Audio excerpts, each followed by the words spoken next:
Hi, my name is Alyssa Haggerty. I chose domestic violence as my topic. My grandmother was a survivor, and I work as a victim advocate in the domestic violence unit, so I've had a lot of hands-on experience with it. Domestic violence is defined by the Department of Justice as a pattern of abusive behavior in any relationship used by one partner to gain power and control over another one. This violence can be physical, sexual, psychological, or economic, and includes behaviors that intimidate, manipulate, humiliate, and isolate victims. It's important to note domestic violence occurs in all settings and can affect anybody. People of all races, education levels, sexual orientation, and age experience domestic violence. Domestic violence is jarringly prevalent across the US. According to Takashi and James, they estimate that over 10 million women and men in the US experience domestic violence. About 1 in 5 women and 1 in 7 men are likely to experience some form of domestic violence in their lifetime. The National Institute of Justice conducted a survey and reported that 22.1% of surveyed women and 7.4% of men reported they were physically assaulted by a partner within their lifetime, and they estimate that 1.3 million women and 835,000 men will report being assaulted annually in the US. These statistics really just show how prevalent the issue is. With the prevalence in mind, the justice system has improved its response. According to Goodman and Epstein, the improvement came in three fundamental ways. First being mandatory arrest laws, in which police are required to make arrests in domestic violence cases, and that's accompanied with no drop policies, where essentially the government moves forward criminal charges regardless of victim cooperation.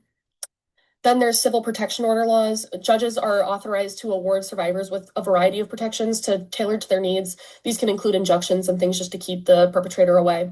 There's coordinated community responses, which utilize public and private resources just to expand the scope of the response for victims, just expanding the amount of resources. In a study done by Goodman of 8,000 women in the US, of the people who use resources, 77% call the police and 61% file a complaint against the perpetrator. And this just shows how effective these reforms are. The women who use the resources are more likely to actually seek help and justice. Despite these improvements, survivors still face many obstacles when seeking justice. Secondary victimization is a term used to describe additional trauma experienced by victims when engaging in the system. Liang conducted a study of women and took their personal stories. She took into account this statement.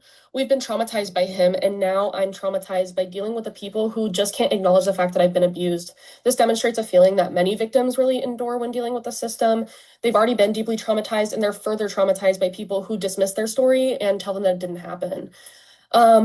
Another issue is continued coercive control, in which there's a targeted pattern of tactics. One that I like to highlight is use of children that the partner will continue to use over them. One woman stated, I've got myself away from him, but I really haven't. He's in my life for the next 18 years. If I want to move for work, I basically have to ask him for permission. This really just shows that despite removing themselves from their abusers, victims still have some sort of tie to them and they have to deal with that.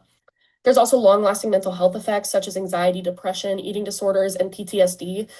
These are all caused by domestic violence and have major impacts on victims. Our knowledge of domestic violence has been increased significantly. There's now over 5,000 shelters and service programs in the United States.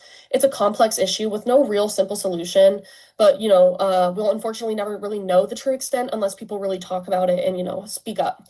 So I'll leave you with a statement from my victim advocate mentor. She says, it feels good to make a difference. More people need to recognize the severity of domestic violence and the serious consequences it has on survivors. As a society, we need to do something to prevent this issue and support the people who have been affected. Overall, I think that this attitude just reflects what we all need to do.